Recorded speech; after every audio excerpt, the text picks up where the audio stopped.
አብዛኛው ሰው ሰይጣን አምላኪ ነው። አሁን ደግመዋለሁ፣ ሰይጣን አምላኪ ነው። በሚታየው የተገደበ የምልከታ መስኩም የሚያታለው ሰይጣን አምላኪ ነው። ቀንድ ያለው አስፈሪ ፍጡር እያልኩኝ አይደለም። የሚታይ ነገር በልባችሁ እንዲሰለጥን ፈቅዳችኋል እያልኩኝ ነው።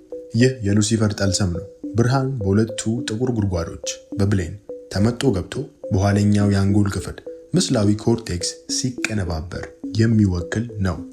ታዲያ በዚህ መጠመድ ወይም ደግሞ በሚታየው ሶስተኛው ልኬት ውስጥ ባለ ነገር ብቻ ታጥሮ እውነታን ለመተርጎም መሞከር በሉሲፈር መታለል ነው።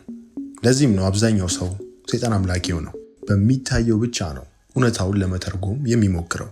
ያለፈው ትላንት ያልተፈጠረውን ነገር በቀጣይነት አእምሮ በሚያውተነትንበት ሰዓት ላይ ተገማች እውነታ ውስጥ ነው የሚሆነው።